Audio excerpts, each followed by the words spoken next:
Live from Dallas and Fort Worth, this is CBS 11 News at 5. Finally, after waiting all this time, I'm going to be able to hug my kid. After nearly 3 years, North Texan Trevor Reed is now out of a Russian prison and will soon be headed back to America. This is CBS 11 News at 5 o'clock. I'm Doug Dunbar. We welcome you. The former United States Marine was serving a 9-year prison sentence for a conviction of assault in Russia. His parents have fought for his release since day one. They've been concerned about his health along the way as well. Our team coverage today. Let's get underway with our Ken Molestina. Ken, the negotiation and what we saw happen today, very rare. Rare is correct. No other way to describe that, Doug, especially when you consider the current tensions right now between Russia and the U.S. over Russia's invasion of Ukraine. But alas, it was a carefully orchestrated prisoner swap that has led to the Marines' release. Now, you're going to recall that Trevor Reed was originally arrested and subsequently convicted in Russia back in 2019. At the time, there were charges that he was drunk and that he assaulted Russian police officers. These are allegations that both Reed and his entire family denied the entire time, but he was still sentenced to 9 years in prison for it. So overnight, Reed was released in exchange for Russian pilot Konstantin Yaroshenko, who was convicted of drug trafficking. Yaroshenko was serving a 20-year sentence in a Connecticut prison for conspiracy to smuggle cocaine into the U.S.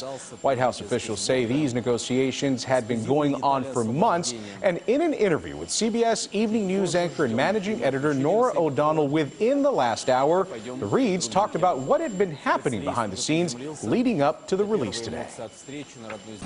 We had some indications from the State Department over the last few days that something, might be coming, so that we should be, be possibly ready.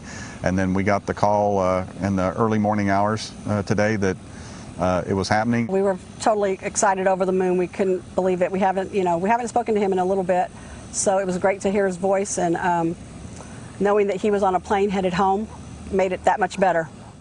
Joey and Paula Reed just a little bit ago, of course, awaiting the arrival of their son. Much more of that interview with the Reed family in just about 25 minutes on the CBS Evening News with Norah O'Donnell. Now, we spoke about this being a rare negotiation earlier, but Doug, this could also set a precedent for 2 other releases of Americans in Russian custody. We're namely talking about former U.S. Marine Paul Whelan and WNBA star Brittany Griner. Yep, more names to be concerned about. Ken, thank you so much. Reed's parents, who Ken talked about, aren't the only ones celebrating the news today. So are U.S. officials who worked on his release. Our Jason Allen live outside the family home tonight.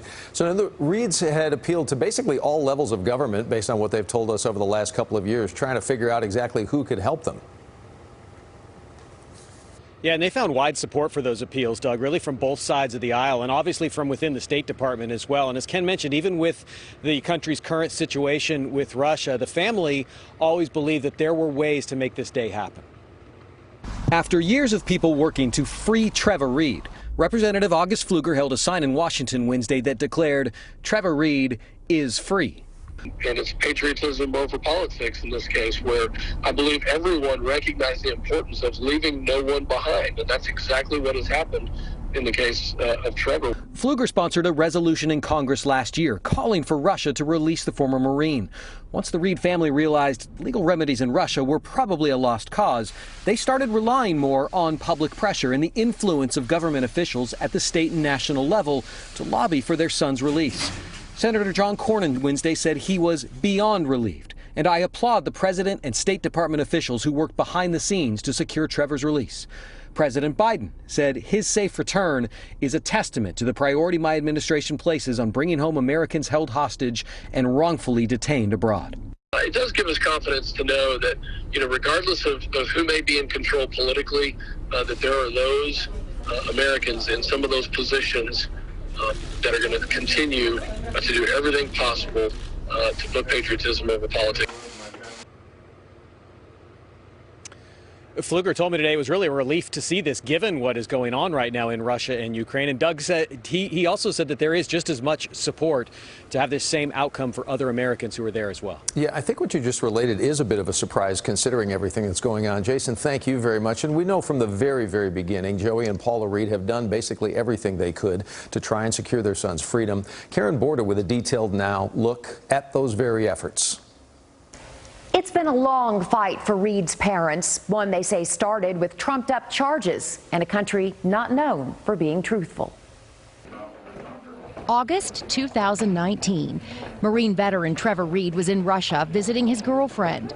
He drank too much at a party and was picked up by police, who later claimed he attacked 2 officers. They asked me what happened. I told them I don't know. I was drunk. I don't remember anything after I was at this party with Lena. In March 2020, his father, Joey Reed, traveled to Moscow to testify on his son's behalf. The investigators and the police officers kept changing the story. Despite a lack of evidence and questions about the officer's credibility, Reed was convicted of assault and sentenced to 9 years in prison. And now we believe it's happened for one reason. He stumbled into the police custody because he was intoxicated, and once they saw they had a former United States Marine, they said, we're going to keep this guy. His parents spent months meeting with lawmakers and pushing for his release. We're fighting for Trevor's life to come home so he can continue on with the life that he had before. They went to Washington, D.C. last summer, joining a group of House members in calling for Reed's release, as Reed himself spoke from behind bars. I spent my whole life in the service of my country, and I would appreciate it if my country would bring me home. Then another twist in February, when Russia invaded Ukraine. Reed's parents ramped up their calls to bring him home, holding up signs outside an event in Fort Worth in March, where President Biden gave a speech. The move worked. Mr. Biden called the Reeds as they stood on the side of the road. He kept saying over and over again how horrible he felt that he couldn't stop. And he wanted to let us know that Trevor is something that he thinks about every day. 3 weeks later, they moved their protest to Washington. Again, their strategy worked. They were invited to meet with the president that day, spending 40 minutes with him in the Oval Office. We know the president listened intently to everything we had to say. He was just wonderful man to speak with, and hopefully we convinced him that, we need to get our son out of there before it's too late.